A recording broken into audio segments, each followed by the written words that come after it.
Bonsoir à toutes et à tous et bienvenue à ce troisième Facebook Live organisé par le Mois sans tabac Île-de-France. Ça y est, c'est presque la fin de votre Mois sans tabac. Un grand bravo à toutes et à tous d'avoir relevé ce défi. Pour ce Facebook Live, nous vous proposons de partager votre expérience. N'hésitez pas à nous raconter en direct vos impressions, quels ont été vos doutes, vos difficultés, mais également vos plus belles victoires lors de ces 30 derniers jours. Vous l'avez compris, le Mois sans tabac, c'est une première victoire et une première étape dans la poursuite de votre sevrage. La tabacologue Caroline Mouillard va précisément vous apporter des conseils ce soir pour réussir la poursuite de votre sevrage et répondra également à vos questions. Nous avons déjà recueilli quelques questions en amont de ce live sur le groupe Facebook Les Franciliens Mois sans tabac, mais vous pouvez poser toutes vos questions en commentaire de cette vidéo et en direct. Avant de répondre à vos questions, Caroline, je te laisse la parole pour te présenter. Bonjour Charlotte, ça me fait plaisir de vous retrouver tous là pour un troisième Facebook Live, surtout à la fin de ce mois sans tabac. Bon, je vais rapidement me présenter. Donc moi, je suis tabacologue depuis 5 ans. Je suis pharmacienne de formation. Maintenant, je n'interviens pratiquement plus qu'en tabacologie.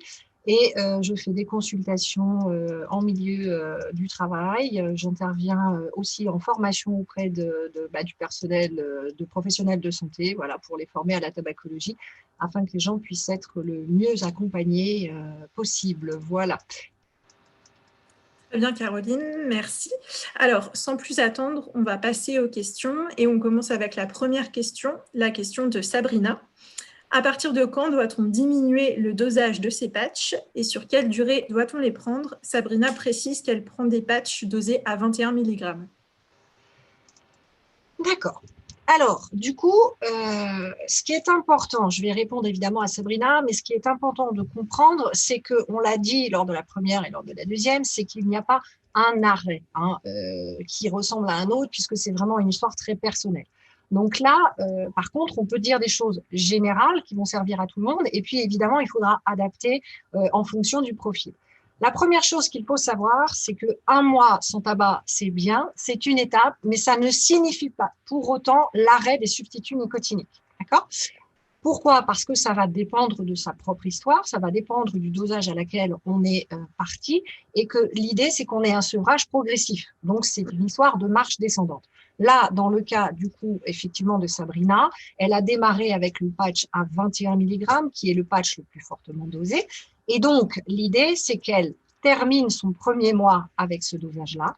Si elle se sent bien, et seulement si elle se sent bien, elle envisage de passer au patch suivant, c'est-à-dire en diminuant à 14 mg au moins pendant 4 semaines.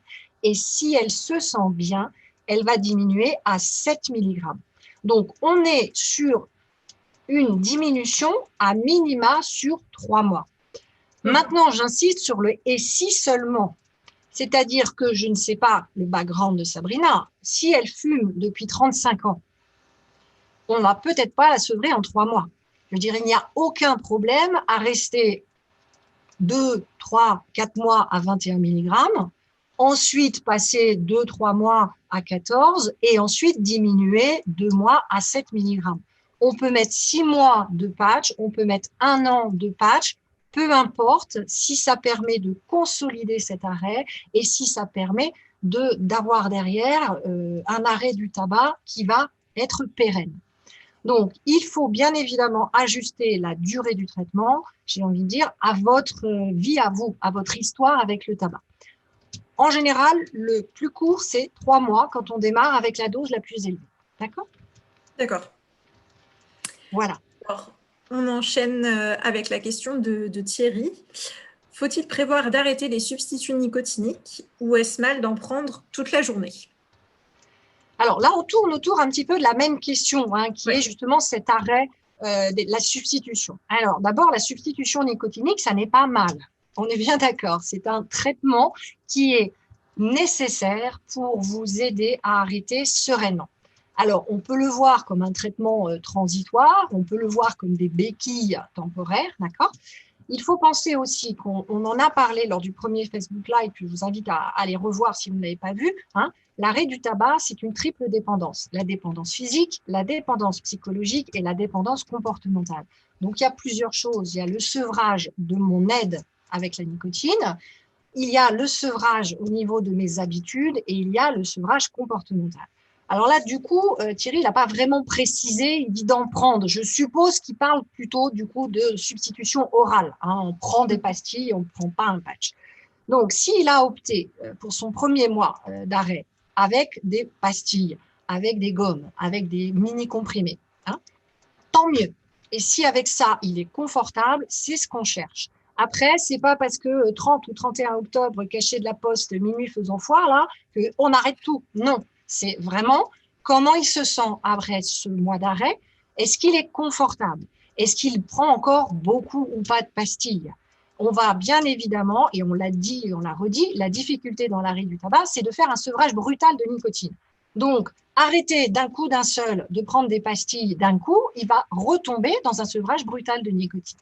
Donc, s'il n'est qu'avec des formes orales, moi, je lui conseille de voir comment il se sent aussi dans ses habitudes, dans ses rituels, progressivement diminuer les doses, c'est-à-dire que s'il prend, je dis n'importe quoi, 12 à 15 pastilles, par exemple, par jour, ben, il va essayer de diminuer, hein, il va en remplacer peut-être 3-4 par des moments différents, il va aller boire un verre d'eau plutôt que de prendre une pastille, il va changer les idées, il va aller marcher, il va se brosser les dents, peu importe.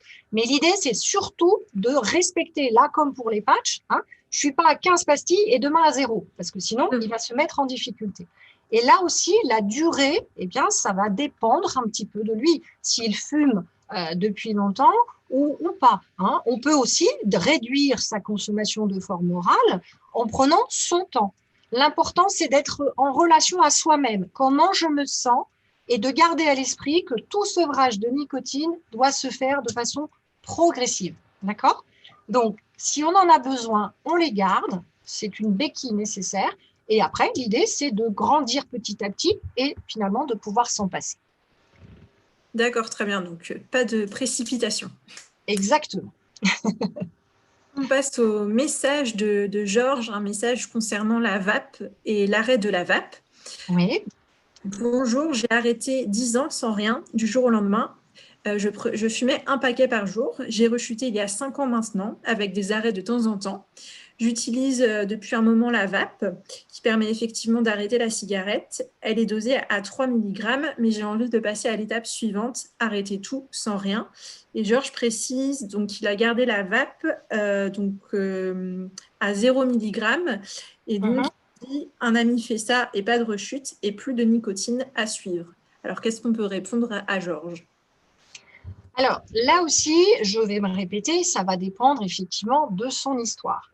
Il a parlé effectivement d'un long arrêt avec une rechute. Hein, donc, du coup, effectivement, être prudent sur ce deuxième arrêt, ou peut-être un troisième, un quatrième, je ne sais pas combien il avait fait avant. Et donc, effectivement, ne pas se précipiter. Alors, quand on est vapoteur exclusif, ce que j'appelle vapoteur exclusif, c'est quelqu'un qui a totalement arrêté de fumer pour passer sur une consommation donc que de vapotage. D'accord ? Quand on est vapoteur exclusif, c'est la première étape de l'arrêt. La seconde étape, c'est effectivement de ne pas rester vapoteur toute sa vie et du coup, à un moment donné, de pouvoir lâcher cette vape. Là encore, il va y avoir différentes façons de faire en fonction un petit peu de ses affinités. L'idée étant quand même toujours la même, de ne pas brutalement arrêter la nicotine. Donc là, avant, il était avec un dosage à 3 mg. Il a réduit à 0. Ça veut dire que maintenant, il vapote sans nicotine, du coup, juste pour la gestuelle, pour se rassurer.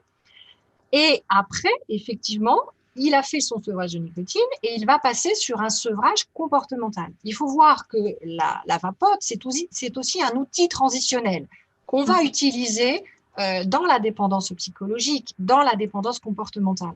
Il faut voir quel usage on en a. Est-ce que c'est systématique? Est-ce qu'on arrive de temps en temps à la poser? Est-ce qu'on peut aller faire des courses sans sa vape? Est-ce qu'on est encore très, très accro à sa vape? Donc, j'ai envie de dire que la stratégie, elle va se discuter aussi en fonction de comment on se sent avec sa vape.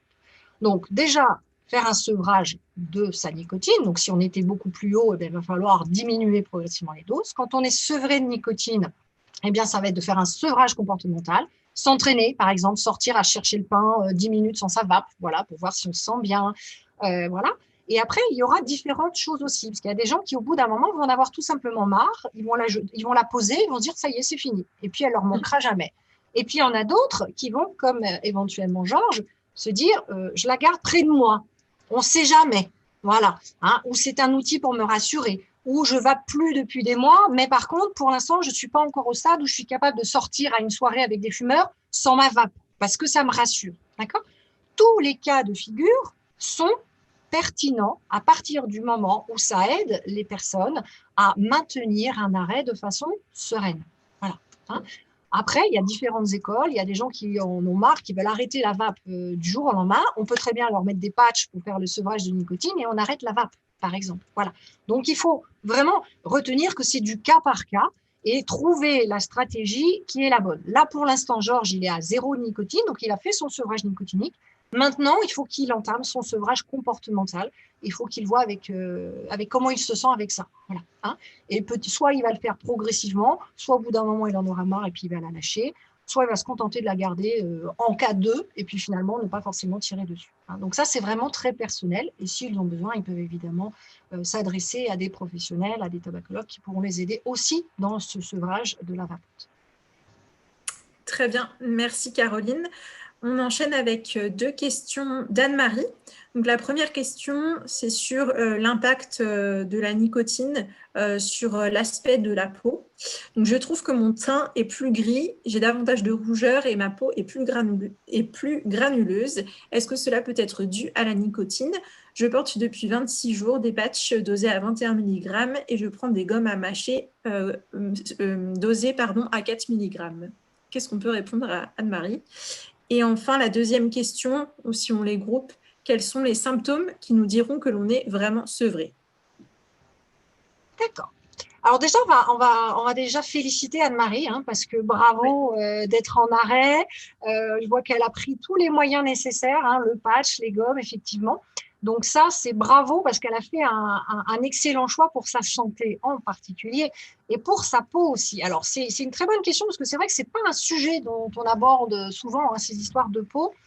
Et il faut savoir qu'effectivement, la cigarette, elle n'est pas bonne pour la peau et que bien souvent, les fumeurs ont une qualité de peau, un teint qui n'est pas celui d'un non ou jamais fumeur. Hein. Souvent, il y a un teint qui est un peu grisâtre, effectivement. Alors, comment ça s'explique ? Ça s'explique d'abord par le monoxyde de carbone. Rappelez-vous, on en avait parlé lors de la toute première. Hein, c'est ce gaz qu'on inhale et qui nous met en hypoxie, c'est-à-dire qu'on a beaucoup moins d'oxygène et donc forcément, hein, le sang va oxygéner partout et comme il y en a moins, eh ben, la peau, même dans la couche superficielle, elle ne va pas être bien oxygénée. Il y a aussi la nicotine. La nicotine, quand on fume, on a un shoot de 7 secondes au cerveau, ça on l'a déjà dit, hein, et ce shoot va avoir une action, il y a une vasoconstriction au niveau des vaisseaux sanguins, d'accord, que ce soit les petits, les grands, et voilà. Et de fait, effectivement, à cause de cette vasoconstriction, la peau va être beaucoup moins oxygénée. Il y a l'hypoxie et la vasoconstriction. Mais attention, il faut faire le distinguo, Anne-Marie. Il y a la nicotine en shoot et il y a la nicotine dans les substituts nicotiniques. Ça n'a pas le même effet. La nicotine, quand je fume, j'ai de la vasoconstriction. La nicotine, quand je suis sous substitut nicotinique, encore plus sous patch, on a vu que les patchs, c'est une diffusion lente, d'accord ? Avec des gommes, on a une diffusion, ça monte et ça descend, d'accord ? Mais par contre, on est très très loin des 7 secondes au cerveau, d'accord ? Donc, la nicotine des substituts nicotiniques n'aura pas cet effet sur la peau. Il faut aussi ajouter que le tabac accélère le vieillissement de la peau, d'accord ? Donc, Anne-Marie, de nouveau, bravo, parce qu'elle a fait un bon choix pour sa santé, elle a fait aussi un bon choix pour sa peau, d'accord ? À l'arrêt du tabac, et même sous substitution nicotinique, on va obtenir une amélioration de sa qualité de peau. On arrête le vieillissement accéléré et on va réoxygéner sa peau. Là, c'est pareil, ça dépend de l'histoire. L'état de notre peau, elle n'a pas souffert de la même façon si j'ai fumé pendant 6 mois ou si j'ai fumé pendant 30 ans. Hein. Donc, on va tous retrouver effectivement des bénéfices sur sa peau. Maintenant, ça peut être en 2 semaines ou en 6 semaines ou en un petit peu plus longtemps, voilà, parce que il faut que voilà, l'effet se fasse sentir. Après, elle peut se faire des petits gommages, hydrater sa peau, prendre soin d'elle, mais le traitement principal, c'est surtout de maintenir son arrêt. C'est ça qui va lui donner une peau qui va s'améliorer dans le temps et qu'elle va rester belle après. Hein, d'accord? Rappelle-moi la question suivante. Ah oui, qu'est-ce qu'elle Des demandait? symptômes qui nous diront que l'on est vraiment sevré. Ben, alors là, c'est pareil, hein, ça, c'est propre à chacun, bien évidemment, puisque on est vis-à-vis de sa dépendance physique, de sa dépendance psychologique et de sa dépendance comportementale, tous différents. Néanmoins, on peut quand même se donner un petit peu des repères. On sait qu'au bout de 6 mois, on peut se considérer comme ex-fumeur. D'accord? Pourquoi est-ce qu'on parle de 6 mois? Ce n'est pas un chiffre qui a été placé là comme ça par hasard, parce qu'au bout de 6 mois, qu'on ait utilisé ou pas de la substitution, le sevrage de la nicotine au niveau du corps, il est fait. Il y a des effets qui peuvent perdurer jusqu'à 10 semaines, 12 semaines, mais au bout de 6 mois, déjà, le corps, il est sevré, il a compris que la nicotine, c'est fini. Et puis, 6 mois, c'est aussi important parce que dans cet intervalle, au niveau de la dépendance physique, psychique et comportementale, mais du coup, on a eu le temps de rencontrer des amis fumeurs, on a eu le temps de vivre un apéro sans tabac, on a eu le temps de vivre peut-être un Noël, un Nouvel An, peu importe. Donc, on s'est confronté déjà à sa dépendance comportementale et psychologique, et on a eu le temps de mettre en place des alternatives. Donc, si on arrive à 6 mois où on est bien, on est serein, la cigarette, c'est un lointain souvenir, ou parfois j'y pense, mais franchement, ça passe très vite. Et en plus, j'ai modifié suffisamment mes comportements pour être à l'aise avec ça. Eh bien, ça, ce sont des signes qui nous permettent de dire qu'on est effectivement tiré d'affaire. Pas non plus s'inquiéter, parce qu'il y a des gens qui disent voilà, vous vous rendez compte, ça fait 10 ans que j'ai arrêté, je pense encore à la cigarette. Mais oui, si la cigarette, elle a fait partie de votre vie pendant 30 ans, c'est un peu comme un vieil ami. Hein. Vous y pensez. Maintenant, c'est pas parce qu'on y pense qu'on passe à l'acte. D'accord? Donc, il faut vraiment être à l'écoute de soi et voir comment on se sent sur tous les plans. Et c'est ça qui va indiquer à Anne-Marie quand elle se sentira suffisamment solide. Et bien souvent, c'est pour la grande majorité des gens au bout de 6 mois. Maintenant, attention à l'inverse. Hein, si au bout de 6 mois, vous êtes encore sous traitement, si vous êtes encore un peu en difficulté, attention, ce n'est pas parce que vous êtes pire que les autres. C'est que vous pouvez avoir une histoire qui demande un petit peu plus de temps. Voilà.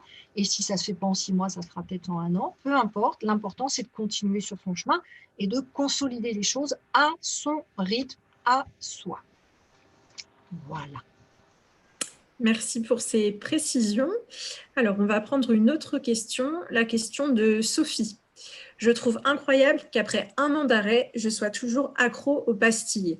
Je suis repassée au patch, sans pastilles. Quand vais-je être enfin sevrée de cette nicotine? Ah, c'est chouette parce que du coup, on a plein de questions très intéressantes. Alors, effectivement, déjà, bravo aussi pour cet arrêt, c'est génial. Attention à ce qu'elle dit, Sophie. Sophie, elle dit, je suis accro aux pastilles. Alors, oui, sûrement, elle est accro aux pastilles, mais elle n'est pas accro comme on l'est accro à la cigarette. On va le redire. Les substituts nicotiniques n'ont pas du tout la même cinétique, ce qu'on appelle la vitesse de délivrance, que la nicotine que l'on fume. Donc, au départ, je fume, je suis accro à ma nicotine. Là, il n'y a pas de photo. D'accord? Par contre, effectivement, au bout d'1 an, Sophie, elle n'est plus accro à la nicotine. D'accord? Elle est accro au sens d'une dépendance comportementale à l'utilisation, à un geste. Alors, ça arrive souvent avec, par exemple, les pastilles à sucer. Hein, donc, il faut savoir aussi que chez les fumeurs, il y a un besoin d'oralité qui est souvent très important. Donc, on a pris le pli d'avoir quelque chose dans la bouche. On a pris le pli de sucer quelque chose. Et il se trouve que ce quelque chose, en plus, il y a de la nicotine dedans. Mais on est plus dans la dépendance comportementale que dans réellement la dépendance physique. Néanmoins, si Sophie n'avait pas fait ce qu'elle a fait, c'est-à-dire qu'effectivement, elle a dit « j'en ai marre, je me mets avec des patchs et du coup, j'arrête ». Si elle avait dit « j'en ai marre » et du jour au lendemain, j'arrête totalement, mais peut-être 10 pastilles de nicotine, là, malgré tout, elle risquait un effet de sevrage brutal de sa nicotine, même si il serait évidemment moins fort que lorsque j'arrête. D'accord? Donc, elle a fait le choix, du coup, de mettre des patchs pour apporter effectivement de la nicotine et puis du coup d'arrêter complètement cet apport de nicotine via les pastilles. Et c'est un très bon choix. Mais comme tout, il y a des choix variables selon les gens. D'accord ? Moi, quand je vois des gens qui sont dans ce cas-là, souvent, ce que je fais travailler, c'est du coup le sevrage progressif, c'est-à-dire, imaginons qu'on est à 10 pastilles, du coup, on va se dire progressivement, semaine par semaine, on va introduire 9 pastilles à la nicotine, une pastille, peu importe, le chewing-gum, ce qu'on veut, le truc qu'on aime bien, le goût qu'on aime bien. Et puis après, ça sera 8 et 2. Et puis après, ce sera 7 et 3, et ainsi de suite. Et après, si toute la fin de sa vie, on finit par sucer 10 pastilles à la menthe ou au citron ou à ce qu'on veut, mais qu'il n'y a pas de nicotine, ben on s'en fiche. Là, voilà, on fait attention à ses dents, on fait attention au sucre. Mais l'idée, c'est, voilà, si j'ai besoin d'oralité et que j'ai besoin d'avoir toujours quelque chose dans la bouche, ce n'est pas un problème, d'accord ? Simplement, on fait en sorte de supprimer la nicotine progressivement, d'accord ? Il faut aussi se poser la question, bien souvent, cette dépendance comportementale, elle s'est installée parce que il y a une systématisation qui s'est faite. C'est-à-dire que j'ai systématiquement recours à ma pastille nicotinique. Alors qu'en fait, ma réponse, ça peut être quelque chose d'émotionnel. Donc, ça peut être aussi intéressant, par exemple, de mettre le patch ou de commencer à diminuer progressivement, mais en se posant la question, pourquoi j'en ai besoin ? Qu'est-ce qui se passe derrière ? Est-ce que je prends ma pastille parce que c'est systématiquement pour me consoler quand je ne suis pas bien ? Est-ce que je prends ma pastille parce que c'est quand je suis énervée ? Est-ce que je prends ma pastille parce que je m'ennuie ? Et du coup, en même temps qu'on va sevrer progressivement, donc en changeant, c'est-à-dire soit en introduisant des choses qui n'ont pas de nicotine ou en passant au patch, c'est aussi de comprendre ce qui se joue en termes comportementaux et donc en termes d'émotions. Et du coup, quand on a compris que systématiquement, à la fin d'une réunion, parce que ça a été un peu tendu, mais qu'on a besoin de se récompenser avec sa pastille, eh bien, du coup, on va garder soit une pastille qui n'a pas de nicotine parce qu'on a géré ça autrement, soit on va essayer de répondre à ce besoin-là de façon différente. Mais du coup, voilà, je ne sais pas, on peut aller boire un verre d'eau, on peut répondre à ça. Hein. Donc, accro aux pastilles, oui, ça arrive, mais ça n'est pas la même dépendance. Et du coup, bravo Sophie, parce que finalement, elle a pris le bon choix. Là, elle va maîtriser son sevrage nicotinique, elle va faire ses patchs et ça dépend d'où elle part, hein, mais du coup, elle va diminuer ses patchs progressivement et après, elle sera tranquille sur la nicotine. Après, il faut qu'elle réfléchisse sur, justement, en termes de comportemental, si ça lui manque un petit peu quand même, hein, qu'est-ce que ça veut dire pour elle ? Voilà, qu'est-ce que c'est que ce besoin de se rassurer, ce besoin de je ne sais pas quoi, et du coup, elle va pouvoir éventuellement trouver des solutions autres. Et après, si elle veut avoir une pastille, ça peut être une pastille sans nicotine. Il n'y a pas de souci. Ok, très bien. Merci Caroline. Juste avant de passer à la dernière question que l'on a recueillie sur le groupe Facebook, je fais un appel en direct. N'hésitez pas à partager vos impressions sur votre mois sans tabac et à poser des questions en direct. On pourra y répondre, donc n'hésitez pas. Donc maintenant, la dernière question que l'on a recueillie sur le groupe Facebook, une autre question d'Anne-Marie. Est-ce que l'on peut rester en contact et suivi par le tabacologue qu'on a depuis le début du mois de novembre, ou est-ce que leurs services s'arrêtent à la fin du mois et ou deviennent payants ? Alors là, donc là, je suppose qu'on est sur une question par rapport probablement à Tabac Info Service oui. Et à l'accompagnement qui est proposé lors du mois sans tabac. Alors, il faut être très clair, hein, Tabac Info Service, c'est une ligne gratuite toute l'année. Voilà, donc ça ne change pas, ça n'est pas gratuite juste en novembre parce que c'est plus simple, c'est toute l'année de janvier à décembre, c'est totalement gratuit puisque ce sont les tabacologues qui vous rappellent. Autre chose importante, Tabac Info Service, la ligne, elle est ouverte toute l'année, hein, dédiée à l'accompagnement. Donc, ça ne s'arrête pas le 30 ou le 31, voilà, ils seront toujours là. Après, vous avez la ligne Tabac Info Service fonctionne avec des protocoles qui sont là, on propose un bilan, on propose des suivis, il y a un cadre, hein, puisque ça a été basé sur des études d'efficacité. Donc, bien souvent, on est plutôt sur un cadre, un bilan, 4 suivis, alors qui vont être étalés en fonction de l'histoire des gens. Hein. On peut faire des suivis rapprochés parce que la personne est en difficulté. On peut faire des suivis une fois par mois parce que la personne fumait très peu. Voilà. Donc, après, c'est aussi, oui, bien évidemment que vous pouvez continuer à être suivi par le tabacologue qui vous suivait, mais c'est aussi, je veux dire, un partenariat. C'est aussi le tabacologue qui va vous suivre, qui va voir avec vous la pertinence pertinence de maintenir donc ce contact téléphonique et sur quelle durée, hein. Et puis, il faut savoir que vous pouvez de toute façon toujours rappeler la ligne et demander éventuellement un rendez-vous plus tard si vous avez besoin ponctuellement d'être accompagné de nouveau, ou si vous souhaitez redémarrer un suivi, hein. Et puis, vous pouvez demander effectivement à être de nouveau positionné avec le tabacologue qui vous a suivi parce qu'il connaît votre dossier, hein. Voilà, donc non, non, non, la ligne est toujours là, ils seront toujours là pour vous accompagner et ils jugeront avec vous de la pertinence de la durée de cet accompagnement. Très bien, merci Caroline. Alors, je crois que pour l'instant, on n'a pas de réaction ou de questions en direct. Donc, je vais essayer en fait de piocher quelques commentaires, témoignages ou questions directement sur le groupe Facebook Les Franciliens Moisson Tabac qui ont été postés ces derniers jours. Donc, j'avais notamment repéré ce commentaire de Thierry, donc Thierry qui a réussi à arrêter de fumer depuis maintenant un mois et qui dit oui, mais avec beaucoup de substituts nicotiniques et qui continue. Merci, mais dans ce cas, je suis toujours addict à la nicotine. Donc, tu en as parlé un peu tout à l'heure, mais je pense que c'est bien de repréciser les choses et de rappeler pour que les choses soient bien claires. Donc, qu'est-ce que tu aurais envie de répondre, Caroline, à Thierry ? Alors, j'ai envie de dire, c'est mieux d'être addict à de la nicotine médicamenteuse, si on veut l'appeler comme ça, que d'être addict réellement à la nicotine de la cigarette.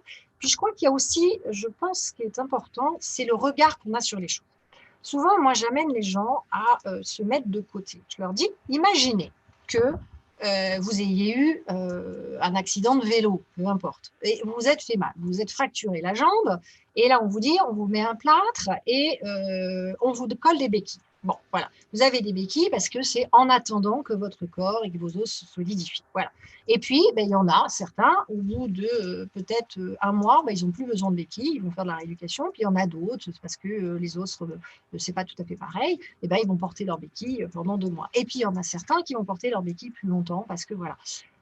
Pour autant, le regard qu'on aurait sur ça, on ne dirait pas je suis accro à mes béquilles. J'ai besoin de mes béquilles. Bon, bah, et j'en ai besoin le temps qu'il me faut pour pouvoir m'en passer, pour pouvoir remarcher sur mon pied, pour pouvoir de nouveau courir, pour pouvoir de nouveau vivre normalement. D'accord ? Donc, je pense qu'il y a aussi ce côté un petit peu, peut-être on considère la nicotine comme finalement être un médicament, mais tant qu'on prend le médicament, on n'est pas guéri. Mais ce n'est pas vrai. Dès qu'on a arrêté de fumer, on a entamé cette phase de guérison. Et auquel cas, c'est très important, du coup, de maintenir les béquilles, de maintenir ce qui vous aide à rester dans cet arrêt aussi longtemps que vous en avez besoin. Et ça n'est absolument pas une preuve de faiblesse, ça n'est absolument pas quelque chose. Voilà, c'est que si c'est comme ça, si ça vous aide, c'est ça qui est important. J1, c'est J1 de la guérison, hein. Même si on met 6 mois de patch, c'est 6 mois d'arrêt. On ne commence pas à compter une fois qu'on a arrêté les substituts. On commence à compter dès le débarrage, hein, quand on a arrêté de fumer. Donc, 6 mois, 1 an de substitut, ça reste toujours 6 mois d'arrêt de tabac, 1 an d'arrêt du tabac. Donc, je pense qu'il faut arriver à modifier cette vision qu'on a, hein, sur « ah, c'est pas bien ». Je repense aussi à Thierry qui nous disait « est-ce que c'est mal de prendre de la substitution ?» Ben non, c'est pas mal. C'est pas mal d'avoir des béquilles. C'est neutre. J'ai besoin de béquilles, je les enlève quand j'irai mieux. Ben, c'est exactement la même chose. Si j'ai besoin de substitution, il ne faut pas voir ça comme c'est mal. Eh ben, je le prends si j'en ai besoin et aussi longtemps que j'en ai besoin. Voilà. Ça, c'est extrêmement important. Se tranquilliser là-dessus. Voilà, si j'ai besoin, c'est transitoire, on ne va pas passer toute sa vie avec des substituts nicotiniques, mais si ça évite les rechutes, si ça me permet d'atteindre mon objectif, alors que ça fait des années que j'y arrive pas, que je me prends le mur, que je me fatigue, que voilà, eh bien, heureusement qu'on les a, ces substituts nicotiniques. Hein. Très bien, merci Caroline, c'est noté. Alors, on a quelques questions en direct. Alors d'abord un commentaire de Lisa qui, je pense, a manqué ton explication, donc ça peut être intéressant de revenir sur ce point. Donc le commentaire de Lisa, peut-être que la question a déjà été posée. Je viens de faire le mois sans tabac, je suis passée à la cigarette électronique. Comment s'en détacher progressivement ? Alors, bravo Lisa, déjà, hein, c'est effectivement important. Donc, est-ce que je suppose que Lisa doit être du coup totalement sevrée de tabac et qu'elle a passé vraiment sur la vapote, hein. Donc, il faut prendre son temps. C'est ce qu'on a dit. Effectivement, c'est une question sur laquelle on est déjà intervenu, mais on va reprendre un petit peu. Il faut prendre son temps. Donc, la première étape, c'est lâcher totalement le tabac fumé. Donc, je suis vapoteuse exclusive. Une fois que je suis vapoteuse exclusive, il faut là aussi que je prenne mon temps en fonction de mon histoire. Si je fume depuis 6 mois, si je fume depuis 10 ans, si je fume depuis 20 ans, eh bien, ça ne va pas être le même chemin. D'accord? Donc, bravo, c'est la première étape, mais on n'est pas encore tout à fait fini. Après, il faut voir est-ce que Lisa a de la nicotine ou pas dans sa vapote. D'accord? Donc, il va falloir faire les choses de façon progressive, toujours tranquillement à son rythme. Si elle a de la nicotine, eh bien, on peut effectivement, du coup, diminuer progressivement par pallier les doses de nicotine. Et il faut qu'elle se sente bien aussi avec ça, hein. On ne passe pas de 18 à 2, hein. Voilà, si on est à 18, on va faire peut-être 14, 12, 8, 6, voilà, à son rythme. Il y en a certains qui vont essayer de diminuer tous les 15 jours, il y en a d'autres qui vont diminuer une fois par mois parce qu'ils se sentent bien. Après, ça dépend aussi de comment on est dans sa vie en termes comportementaux. Est-ce qu'on est plutôt bien en termes serein dans sa tête, dans son boulot, dans tout ça? Il ne faut pas aussi oublier le contexte dans lequel on vit, hein. Je veux dire, on est quand même dans un contexte qui est quand même anxiogène, où on a du mal à se projeter. Donc, si on a un outil qui nous va bien, ben, il ne faut pas s'en débarrasser le plus vite possible parce que si c'est pour rechuter dans 2 mois, ce n'est pas ça qui va être efficace. D'accord? Donc, il faut la garder le temps qu'elle aura besoin. Voilà. Commencer par sevrer effectivement sa nicotine. Donc là, on avait parlé d'un cas qui était où on peut mettre un patch, par exemple, si on veut totalement arrêter d'un coup la nicotine dans sa vape. Voilà, et puis du coup, on fait la diminution progressive des patchs et on garde juste la vapote pour la gestuelle. Voilà. Ou alors, si on décide de supprimer de la nicotine, on va le faire par palier, comme je l'ai dit avant. Voilà. Après, l'étape, j'ai envie de dire 2, c'est bon, je suis sevrée à la nicotine, mon sevrage nicotinique physique est fait, mais il y a le fameux sevrage psychologique et comportemental. La vapote, ça dépend comment on l'a investi. Il y a des gens, c'est un vrai doudou, hein. Ils lâchent jamais leur vapote. Donc, évidemment, on ne va pas se lancer dans un sevrage brutal en disant j'arrête la vapote du jour au lendemain, parce que sinon, on va être démuni. Donc, il faut aussi voir comment ça va se passer, s'entraîner à ce qu'il y ait des situations qui ne soient pas systématiques. C'est-à-dire, je vais essayer de temps en temps, bon, j'ai remplacé par exemple la cigarette après le repas par ma vapote, eh bien, de temps en temps, je vais me dire, bah là, je ne vapote pas et je tente autre chose. Voilà. Et puis, ça marche, tant mieux, ça ne marche pas, j'ai ma vapote. Mais introduire des alternatives pour rompre un petit peu le côté systématique, hein, et travailler, s'entraîner. Voilà, bah tiens, là, je pose ma vapote et puis je vais chercher le pain à pied. Je pars 15 minutes et c'est 15 minutes sans ma vapote. Je me sens plutôt bien avec ça. Bah, du coup, si je me sens bien, au lieu de 15 minutes, la prochaine fois, je laisserai 20 minutes et ainsi de suite. Donc, c'est petit à petit remplacer cet objet transitionnel, hein, en fonction de comment on l'a investi. Il y a parfois des situations qui vont nous en parler très claires. J'en ai pas besoin du tout à tel moment, mais à ce moment-là, j'en ai beaucoup besoin. Donc, savoir ce que représentent ces situations et trouver des alternatives. Ce qu'il faut retenir, c'est qu'il faut prendre son temps. On sait que l'objectif, ce n'est pas de rester vapoteur toute sa vie. Néanmoins, il ne s'agit pas d'arrêter brutalement la vape pour rechuter 3 mois plus tard. Donc, il faut se laisser le temps, hein. Et puis, si on est un petit peu perdu, on peut tout à fait en parler à un tabacologue pour voir avec la personne quelle sera la stratégie qui sera le plus adaptée en fonction de son profil et de son histoire. Voilà, j'espère que ça a répondu à la question. On a une autre question sur la vape, une question de JM. Alors, je suis en train de diminuer ma consommation de cigarettes grâce à la vape. Cependant, j'ai l'impression d'avoir de fortes irritations le matin. Est-ce normal? Merci. Alors, quand il parle d'irritation, je suppose qu'il parle d'irritation de la gorge, d'irritation des muqueuses, je suppose. Oui, je pense que c'est ça. Alors oui, après je ne sais pas depuis combien de temps il vapote, hein, mais c'est vrai que le vapotage c'est quand même un apprentissage, hein, c'est-à-dire qu'effectivement Au départ, on a tendance à tirer sur une vape comme on tire sur une cigarette, ce qui n'est pas tout à fait la même chose. On sait qu'en fonction de la composition du liquide, du pourcentage de glycérine, du pourcentage de propylène glycol, ça peut être plus ou moins irritant. Hein. Donc, effectivement, s'il a constaté ça, ça peut être bien de penser à beaucoup boire, beaucoup s'hydrater pour hydrater les muqueuses. Et puis, ne pas hésiter, j'ai envie de dire, avec des pastilles adoucissantes ou des choses comme ça. Alors là, il est dans la phase, lui, où il est en train d'introduire la vapote. Donc, il n'est pas dans un vapotage exclusif, puisqu'il est en train de diminuer sa consommation de cigarettes fumées en augmentant finalement petit à petit la vape.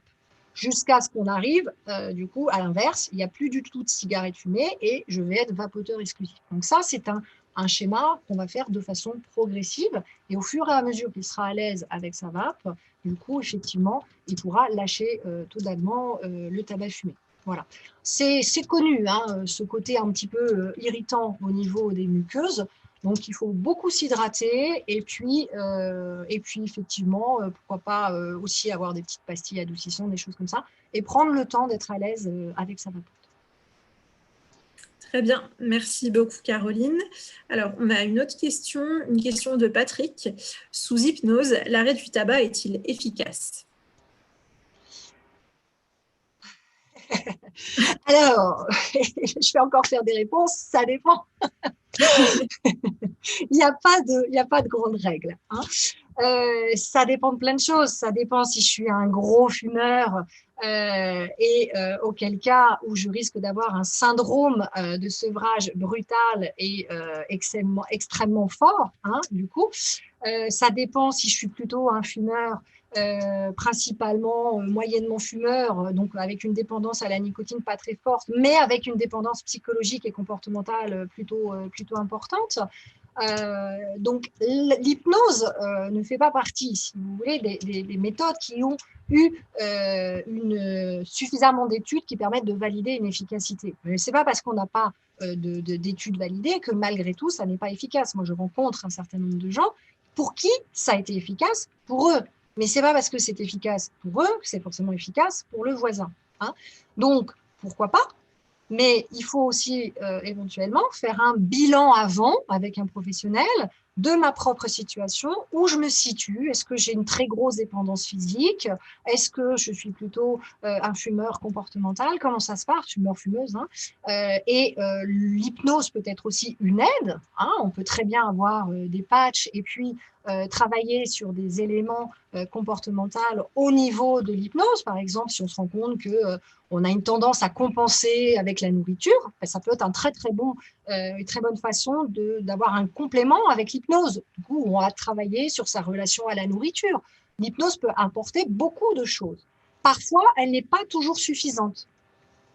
Donc, attention, parce qu'on peut se mettre en très grosse difficulté en se disant je fais de l'hypnose et puis rien d'autre. On a un syndrome de sevrage très fort et du coup, on est extrêmement mal, on est irritable, on est agressif, on est frustré, on a des fringales, on prend du poids, on va pas bien, on est déprimé. Et ça, c'est le sevrage de la nicotine. On va voir un hypnothérapeute, il fait une séance et ça n'a pas réglé les choses. Et là, on se dit, ça marche pas. Voilà.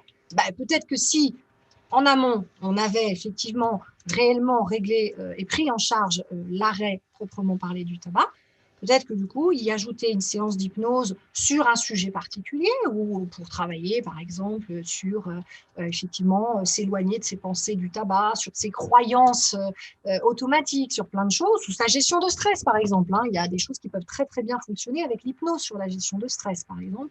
Voilà, donc c'est quelque chose qui peut être utile. Et donc, je le répète, c'est utile, mais pas toujours suffisant. Et puis, il y a des gens qui vous disent, moi, l'hypnose, ça ne me fait rien, je suis un peu résistant à l'hypnose. Voilà. Donc, pourquoi pas?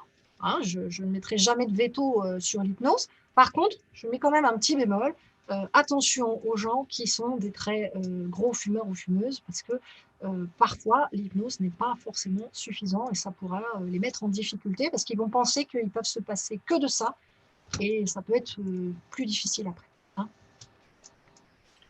Merci Caroline. Alors je crois que pour l'instant on n'a pas d'autres questions en direct. Donc je vais reprendre une question, un commentaire posté sur le groupe Facebook Les Franciliens Moi Sans Tabac. Donc en fait c'est une personne qui avait déjà essayé d'arrêter de fumer en prenant des substituts nicotiniques, donc des patchs et des formes orales. Et cette fois-ci, cette personne a décidé d'utiliser la vape et elle a l'impression que l'amélioration de ses capacités respiratoires est beaucoup moins rapide avec la vape qu'avec les substituts oraux ou les patchs. Et donc, elle se demande si la vape et notamment les e-liquides ralentiraient l'élimination des goudrons ou pas par rapport aux substituts donc forme orale et patch. Alors moi, j'ai pas d'infos là-dessus, hein, sur le ralentissement, les effets par exemple, des liquides. Par contre, ce qui est important, effectivement, de repréciser, c'est que quand on vape, il n'y a pas de goudron. Hein. Voilà. Oui, parce que quand on vape, ce qu'on voit s'échapper, c'est un nuage de vapeur et ça n'est absolument pas de la fumée. Il n'y a pas de combustion avec une vapote. Et donc, on arrête du moment où on est vapoteur exclusif. Là aussi, c'est important. Hein, à partir du moment où on est vapoteur exclusif, on va arrêter d'introduire des goudrons régulièrement à chaque fois qu'on fume. Alors, est-ce qu'il y a un lien Est-ce que finalement, les goudrons s'éliminent plus facilement avec des substituts oraux qu'avec une vape? Je ne vois pas très bien pourquoi. Parce que, effectivement, alors là aussi, c'est très variable en fonction des gens, hein, la récupération de la capacité respiratoire. Ce qui se passe, c'est que dès qu'on arrête le tabac fumé, eh bien, il va y avoir des choses qui vont commencer à se réparer au niveau de nos poumons, et en particulier les fameux petits cils vibratoires, hein, qui sont complètement brûlés par le tabac. Et donc, les petits cils vibratoires, normalement, ils font ça, et ils remontent toutes les impuretés au niveau, ça remonte, ça sort de vos poumons. Donc, si on a totalement arrêté le tabac, d'accord, il n'y a aucune raison que les cils ne repoussent pas. La vapote, c'est une vapeur, d'accord, et c'est au niveau de la muqueuse buccale que ça va se jouer. Il n'y a pas du tout au niveau des poumons. Hein. Donc, cette nicotine qui est contenue dans la vapote, elle vient au niveau de la bouche, au niveau de la muqueuse buccale, à la même manière que des substituts oraux, des pastilles, des gommes, peu importe. D'accord. Donc, du coup, je ne vois pas pourquoi il y aurait un lien de cause à effet. Néanmoins, on sait quand même que le propylène glycol, c'est un produit qui est irritant pour les voies respiratoires. Donc, ça peut aussi dépendre, malgré tout, de la composition du liquide, et que du coup, peut-être, selon la composition du liquide, mais du coup, il y aurait des liquides qui garderaient quand même une certaine forme d'irritation. Et c'est peut-être ça qui expliquerait qu'il y ait une différence finalement entre les deux expériences qui ont été vécues. Hein. Voilà. Donc après, il faut voir si finalement, comment on se sent avec la vapote, et puis parfois se dire, oui, mais je me sens mieux avec la vapote, je sens que ce sera plus facile pour moi d'éviter la rechute, et puis accepter du coup qu'au niveau respiratoire, au lieu d'avoir une amélioration en 2 semaines, peut-être ça prendra 4 semaines ou 6 semaines, mais il vaut mieux que ça prenne 6 semaines et que derrière, on n'ait pas rechuté. Hein. Donc, il faut en fait faire la balance par rapport à finalement comment ça s'est passé. Par contre, c'est très important, et ça c'est important de dire, que toutes les expériences passées sont là aussi pour vous apprendre des choses. Hein. C'est des points qui sont marqués dans l'avancée du temps. Merci Caroline. Alors, on a une autre question de Lisa. On voit souvent dans les étapes du sevrage qu'au bout d'1 mois et plus, la voix devient plus claire. À quoi est-ce dû? Est-ce que la vape peut altérer ce bénéfice? Bon, ça rejoint un peu ce qu'on était en train de dire. Il faut faire attention, Lisa, avec les grandes lignes. Hein. Alors, la peau est plus claire en 2 jours, la voix est plus claire en 1 mois. Oui, et il faut bien qu'on donne des informations. Hein. Mais attention, là aussi, ça dépend si j'ai une voix extrêmement grave parce que je suis une femme, mais si j'ai fumé 30 ans, ou si j'ai pas fumé tant que ça dépend si je suis une grosse fumeuse, pas une grosse fumeuse, ça dépend de l'état de mes cordes vocales et plein de choses comme ça. Hein. Donc, il faut faire attention de ces indicateurs qui sont là pour rassurer les gens, mais il ne faut pas du coup que ça fasse l'effet inverse en disant ah ben mince, j'ai encore une voix grave, est-ce que pour le coup c'est normal? Voilà. Hein. Après, effectivement, selon la composition des liquides des vapotes, il y a probablement des différences au niveau de la muqueuse et donc pourquoi pas aussi au niveau des cordes vocales. Mais pour autant, c'est là qu'il faut voir, hein, c'est l'objectif final, c'est quoi? L'objectif final, c'est de maintenir mon arrêt. Si ma vape, elle me permet de maintenir mon arrêt de façon sereine, eh bien, et qu'il n'y a pas évidemment d'effets indésirables importants et graves, hein, parce que sinon on va la lâcher la vape, hein, d'accord? Eh bien, bon, on peut du coup maintenir la vape et se dire que petit à petit, effectivement, on va faire son sevrage. Si c'est vraiment quelque chose qui est important, qui chagrine ce côté, bah oui, mais vraiment, et que ça met un doute hein, sur un outil, d'accord? Dans ces cas-là, eh bien, effectivement, il faut se poser la question de se dire, bon, bah, est-ce que je ne veux pas envisager de diversifier mes stratégies? Là, je vapotais, mais vis-à-vis de ma voix, je ne sais pas très bien quoi faire. Donc, pourquoi pas envisager de changer de stratégie, éventuellement se mettre avec des patchs, trouver une autre solution pour la gestuelle. Il y a l'inhaleur qui existe, hein, où il n'y a pas du tout ce système de propylène glycol, qui est donc pas du tout irritant, où on peut travailler aussi avec la gestuelle, avoir quelque chose entre les doigts, aspirer à travers. Alors, c'est pas chaud, c'est pas une vapote, d'accord, mais on peut du coup trouver des alternatives. Si vraiment cette problématique de la voix est embêtante au point de se dire je vais renoncer à la vape au risque du coup de rechuter, là il faut effectivement prendre son temps de mettre en place des stratégies qui vont permettre de switcher sur autre chose, mais sans se précipiter pour ne pas risquer du coup de faire capoter l'arrêt, parce que c'est ça qui est important. Hein. Et puis ça va prendre un peu de temps, et puis le temps des uns, c'est pas le temps des autres. Mais forcément, à un moment donné, ça va s'améliorer. Après, on peut aller voir aussi un ORL, vérifier qu'il n'y ait pas un petit polype sur une corde vocale. Voilà, on peut faire un point avec un ORL pour se rassurer et se dire que tout va bien de ce côté-là. Hein. Très bien, c'est noté. Alors, j'ai une question d'Eve qui a été postée donc, il y a 5 jours sur le groupe Facebook. Bonjour à tous, 33e jour sans tabac. Je suis actuellement avec des patchs à 14 mg, mais depuis une semaine, j'oublie un coup sur deux de les mettre. Est-ce que cela veut dire que je peux passer au patch 7 mg ou simplement arrêter les patchs, même si je trouve que c'est un peu tôt? Ben, finalement, elle a un peu tout dit elle-même, hein, effectivement. Alors, c'est le fameux oubli. Après, il faut poser la question. Les jours où elle oublie le patch, comment elle se sent? Parce que oublier un patch, ça arrive. Après, il y a différents cas de figure. Il y a celui qui oublie son patch et au bout de 2 heures, il a tout de suite compris qu'il a oublié le patch parce qu'il va passer une journée extrêmement difficile. Et puis, il y a celui qui oublie son patch et qui s'en rend compte le soir à 23 heures en se couchant parce qu'il va l'enlever. Ah, mais tiens, j'avais pas mon patch. Et puis, il a vu aucune différence. D'accord? Donc, si on est dans ce cas-là, effectivement, j'oublie assez souvent mon patch, c'est bien souvent un signe qu'en termes de besoins nicotiniques, le corps est en train, effectivement, de diminuer ses besoins. Donc, si ces oublis sont plutôt bien vécus, bah oui, effectivement, ça veut peut-être dire qu'elle est prête à passer au dosage inférieur. Pour autant, moi, je privilégie, vous l'aurez compris, toujours la prudence, hein, qui est mère de sûreté, comme on dit. C'est-à-dire que, bah oui, pourquoi pas, du coup, si ça se passe bien, quand elle oublie, passer au 7 mg, mais on ne saute pas les marches. C'est-à-dire qu'on va quand même mettre le patch à 7 mg.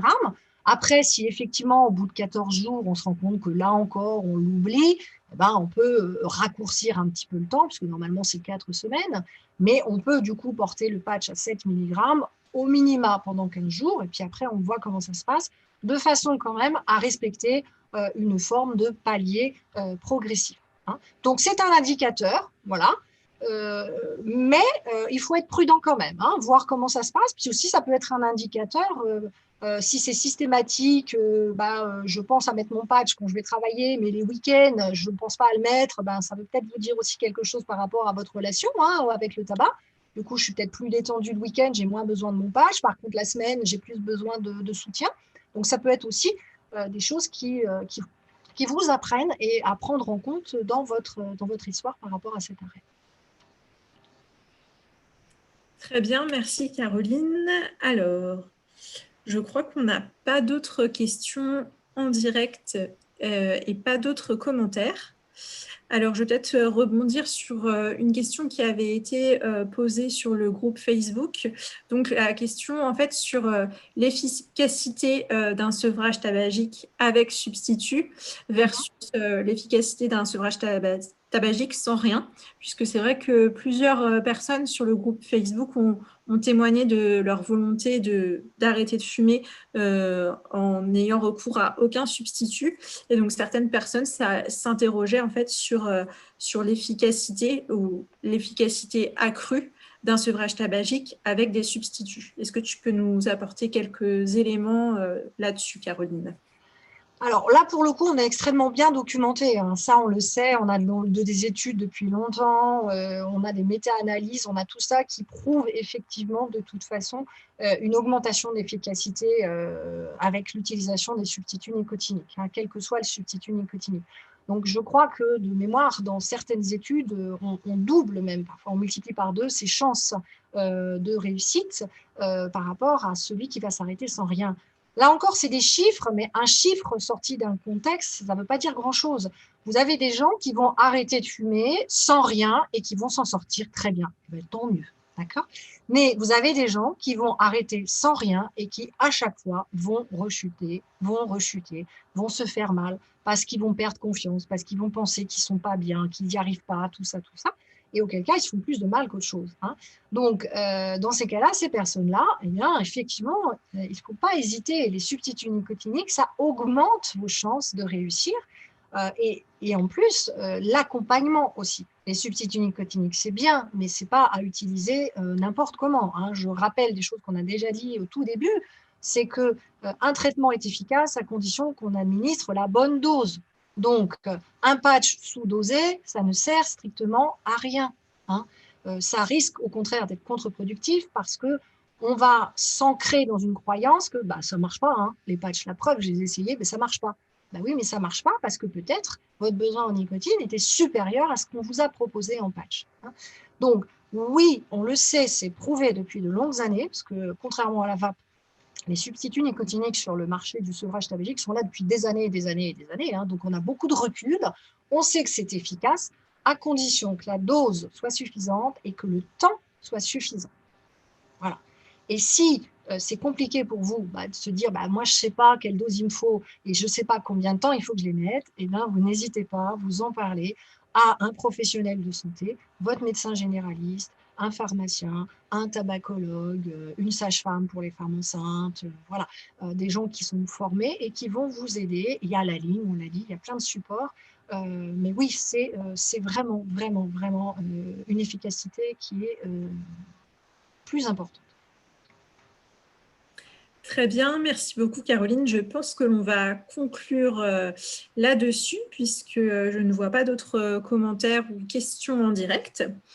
Donc, je vais d'abord remercier les participants et les participantes de ce soir pour leurs questions et pour leurs témoignages.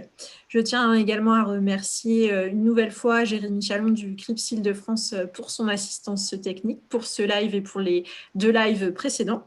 Et puis, un grand merci à toi, Caroline, de nous avoir accompagnés tout au long de ce mois sans tabac à travers ces 3 Facebook Live. Le mois sans tabac s'achève donc demain, mais l'accompagnement et le soutien aux personnes qui souhaitent arrêter de fumer se poursuit et continue toute l'année, donc notamment via le numéro de téléphone, le 39 89, le site internet de Tabac Info Service et également via les réseaux sociaux, donc via nos pages Facebook et Twitter du mois sans tabac Île-de-France et également via le groupe Facebook de soutien Les Franciliens au mois sans tabac, qui reste en ligne et ouvert toute l'année. Je vous rappelle également que vous pouvez retrouver les vidéos qui ont été réalisées par le collectif du mois sans tabac Île-de-France sur notre page YouTube. Donc, vous pouvez la trouver assez facilement. La page s'appelle Mois sans tabac Île-de-France, tout simplement. Donc, n'hésitez pas à visionner ces vidéos. Je vous félicite une nouvelle fois pour votre démarche d'arrêt. Et je vous souhaite une très bonne continuation dans la poursuite de votre sevrage tabagique et donc de votre nouvelle vie sans tabac. Voilà, est-ce que Caroline, tu veux ajouter un dernier mot? Mais écoute, oui, avec plaisir, parce que je vais rebondir sur ce que tu viens de dire, parce que c'est extrêmement important. Moi, je voudrais féliciter ceux qui ont arrêté de fumer, ceux qui ont essayé puis qui se sont arrêtés au bout de 2 jours, ceux qui y ont pensé très fort et qui finalement n'ont même pas démarré, ceux qui se disent encore l'année prochaine, voilà, parce que on va féliciter ceux qui sont en arrêt, bien sûr. On va féliciter ceux qui sont en réduction, évidemment, c'est un pas supplémentaire. Mais aussi, on va féliciter ceux qui sont plantés ou ceux qui n'ont pas encore osé, d'accord? Parce que c'est extrêmement important de penser que, on l'a dit, hein, et je le répète, comme ça rentre, qu'il n'y a pas d'échec en matière de tabac. Vous vous êtes planté, bravo, vous avez appris quelque chose, vous avez commencé quelque chose, vous n'avez pas fini, eh bien tant mieux, parce que du coup, vous ferez mieux la prochaine fois. Donc, c'est important de se dire que c'est une démarche. Vous avez osé faire pour certains, osé y penser pour d'autres, alors qu'ils n'y avaient même pas pensé pendant des années, d'accord? On est souvent dans un mode de pensée où on n'est que sur le résultat, hein, et on n'y arrive pas, on est nul. Et si on y arrive, on est bon, d'accord? De la bienveillance. C'est un chemin. Il y en a pour qui ça se fait en 3 étapes, il y en a pour qui ça se fera en 15 étapes. Soyez avec vous-même comme vous le seriez avec vos enfants. Quand un enfant apprend à marcher, quand un enfant apprend le vélo, on ne lui pique pas son vélo des mains la première fois qu'il est tombé de vélo pour lui disant « c'est fini, t'es nul, plus jamais tu feras de vélo ». D'accord? C'est la même chose avec la cigarette. Alors, soyez bienveillants et je félicite tout le monde. Et je donne rendez-vous à ceux qui sont arrêtés, du coup, on continue, hein, on va vers les 6 mois, les ex-fumeurs. À ceux qui ont commencé, mais qui ont échoué un petit peu, c'est pas grave, on recommencera. Et puis à ceux qui étaient en train d'y penser, peut-être que du coup, les exemples de cette année leur permettront du coup de se lancer et d'aller plus loin. Voilà. Soyez vraiment positifs et prenez soin de vous. Voilà, c'est extrêmement important. Voilà. C'est ce que je tenais à dire parce que c'est la fin, mais c'est pas une fin, c'est une poursuite pour tout le monde. Merci à Jérémy. C'était super derrière. On ne le voit pas, mais c'est fut un plaisir. Merci à toi, Charlotte. J'étais très, très contente de pouvoir vous accompagner au travers de ces différents Facebook Live. Et puis, écoutez, on se dit à bientôt. Hein, oui. Voilà, comme le sujet du tabac, de toute façon, on en parle beaucoup au mois de novembre, mais on continue aussi à en parler les autres mois.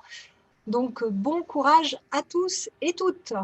Oui, bon courage à toutes et à tous, très bonne continuation et je vous souhaite une très très bonne soirée. À bientôt. À bientôt.